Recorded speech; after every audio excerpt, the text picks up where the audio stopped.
Hey guys, what's good? We're back at the BlueJay channel. This is going to be the dumbest Russian voyage nobody talks about. So guys, please, if you got something you want me to react to or a channel you want me to react to, please let me know. I will do that. I just need someone to tell me what they want me to watch. Please like, comment, subscribe. The link will be down in the description. I hope you're all having a great day. Let's go ahead and hop into this, guys. There are an abundance of iconic combinations out there, like spaghetti and meatballs, a sorority girl in a white Jeep, or depression and alcoholism. But like US presidents and convertibles, not everything can be a match made in heaven. And as much as Mother Russia would love to dominate the high seas, yeah, presidents and convertibles. nearly landlocked nations and stellar navies don't exactly go hand in hand. No, they but for don't. all the Russian Navy's dismal, underwhelming, pathetic lack of glory in the early 20th century, it's always important to look on the bright side. Like how it gives me good YouTube content. So on today's episode, I'm going to learn you all about the misadventures of the Russian Baltic Fleet.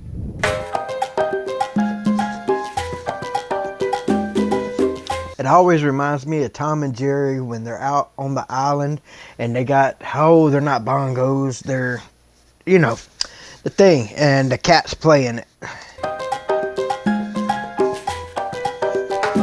It's the turn of the 20th century, and what better way to kick off a new era than expansion? Russia is cold, which is great for things like stopping Nazis and badass TikToks, but not ideal for ports. Having your port turn to ice every winter is what those of us more versed in nautical terms would call not very cash money. The Russian Empire notices China has a pretty nifty port with, get this, You know, he just showed Popeye, and I remember seeing where McGregor, damn, why is his first name Lee?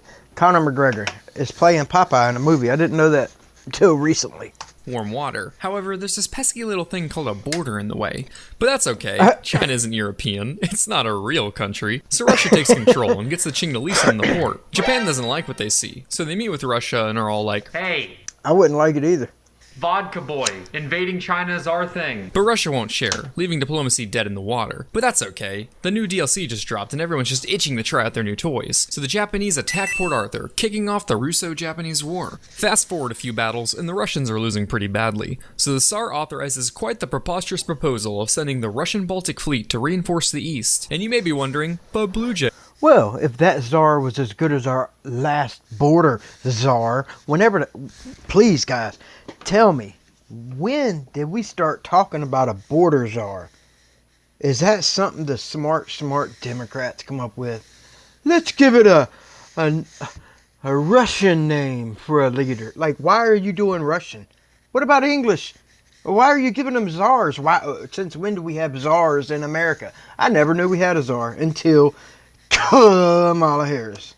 BlueJay, what's so preposterous about sending reinforcements? Well, kiddo, the Baltic part of Russian Baltic Fleet means it operates in, get this, the Baltic. And as we learned earlier, boats don't like ice, so you can't go this way to Port Arthur, meaning the Tsar authorized a plan for an 18,000-mile journey around the world, which is 29,000 kilometers, or 1,140,480,000 gumballs. The voyage was also a logistical nightmare, as the Russians didn't have any holdings in Africa or South Asia to refuel along the way. Add that to the fact that the fleet spent months at a time frozen in port, so the crew of mostly uneducated peasants couldn't tell you the difference between a bowline knot and a porcelain pot. This group of inexperienced conscripts was put under the command of Admiral Rozhetsvensky, a man so prone to anger that his staff made sure to keep a large supply of binoculars at the ready due to how often he would throw them overboard. But hey, fuck it, what better way to learn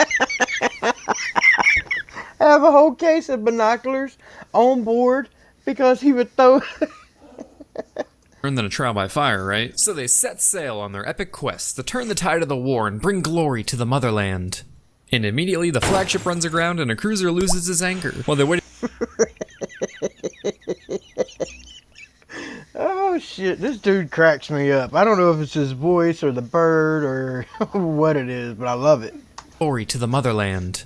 And immediately the flagship runs aground and a cruiser loses his anchor. While they waited for the flagship to refloat, a destroyer forgot Give friendly me 2 fire was on seconds. and rammed into a battleship, prompting it to return for repairs. Don't worry men, surely this can't be foreshadowing. As the fleet pushed on, a growing hysteria spread amongst the crew. They were afraid that at any second they'd be ambushed by Japanese torpedo boats. By Denmark. This is where the war is, if you forgot. But the crewmen didn't have time to worry about things as frivolous as logic. So when two fishermen approached the fleet to deliver a message, they opened fire. The two fishermen survived the false alarm without a scratch thanks to the horrible standards of the Russian gunnery. As for their message, they informed Rear Admiral Rozhetsvensky that he had been promoted to Vice Admiral. Iron this. This wouldn't be the only false alarm, as later another ship signaled that she was under attack by 8 Japanese torpedo boats, only to find out that there were 0 Japanese torpedo boats. There was just nothing there. Having survived...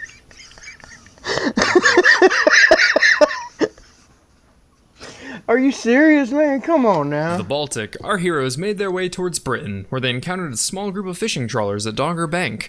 But surely by now our skittish sailors have learned their lesson. Ninjas! Chaos ensued as the Russians laid down hellfire upon the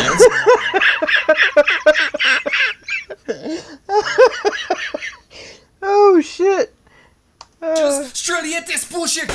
Chaos ensued as the Russians laid down hellfire upon the unsuspecting fishermen. The Russians are going bonkers. Some run around the deck aimlessly waving cutlasses to repel imaginary boarding parties, while others just cuddle up on the deck with life jackets, accepting their demise. Keep it up, man! These Japanese have horrendous aim, Igor. We haven't even taken a hit. But hey, at least this time we made sure they weren't fishermen first. We're shooting at fishermen, aren't we? Definitely. Oh shit. I don't know why it's cracking me up so bad now. I'm starting to get to where I got the giggles and I can't stop. I hate that. My mom used to get mad at me for that when I was little. Possibility, sir. Well, at least we didn't fire on our own ships, killing a sailor and Russian Orthodox priest. The British trawler fleet were sitting ducks as their nets in the water prevented a hasty escape, and the Russians fired at them for 20 minutes before realizing their mistake. While this Oh dear Lord, they should have had this in history class. I'm crying, bro.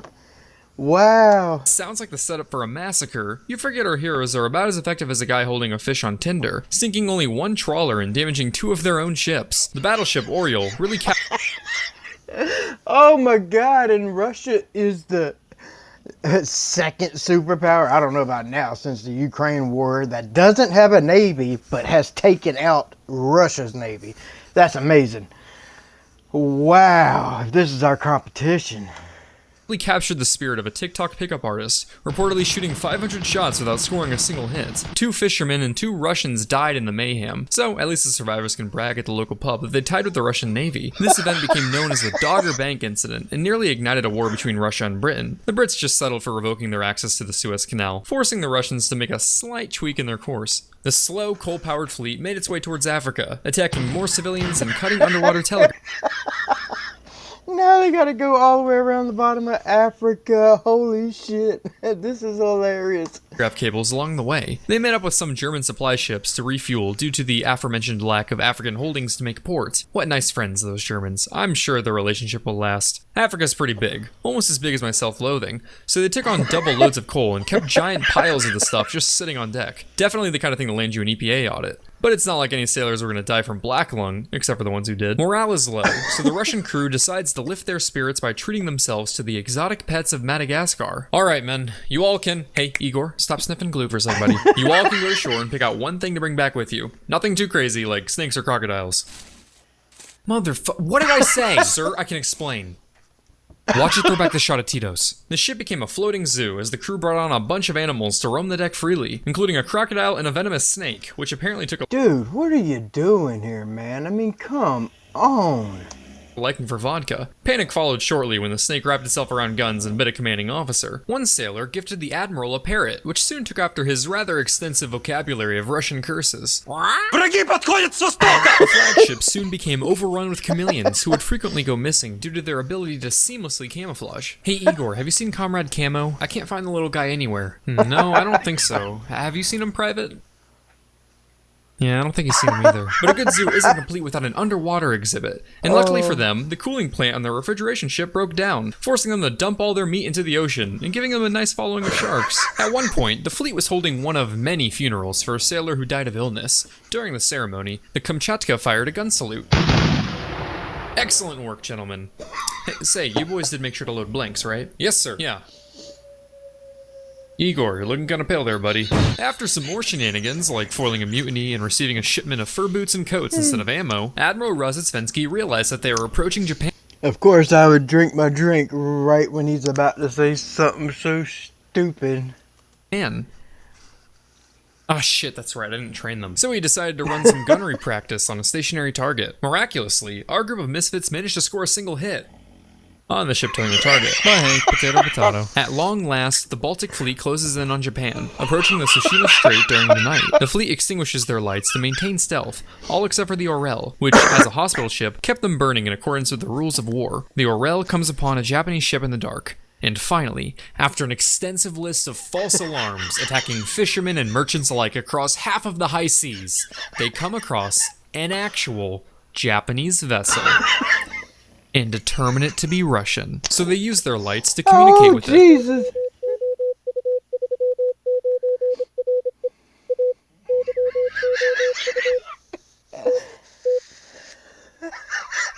The Battle of Tsushima ensues. While our gallant sailors hold their own against the Japan, the Baltic fleet was decimated. 4,000 Russians die, with an additional 7,300 taken prisoner, compared to roughly 100 Japanese deaths. This effectively ended the war. Oh my lord, this has been hilarious. I did not expect this. The first time in history that an Eastern power defeated a European one. Way to go, buddy. Let's add that one to the scoreboard. Oh dear. So, in conclusion, the Russian Baltic Fleet's odyssey around the world is a tale full of shenanigans and blunders, with our troublemaking peasant crew racking up quite the body count of innocent civilians and friendlies before seeing an actual enemy. And yes, while they may have attacked ships from practically every global power, disabled cities' communication grids, killed fellow sailors with gross negligence of safety practices, nearly ignited a major European war, and were about as accurate as Helen Keller playing laser tag, they also taught a snake to drink vodka. 9 out of 10 stars. Oh my god, dude. You guys got to go check this channel out. It was great. I'm definitely going to be watching other videos of him. Let me know what you guys want me to watch, and I will definitely do that. I hope you laughed as much as I did. Yeah, I got to quit smoking.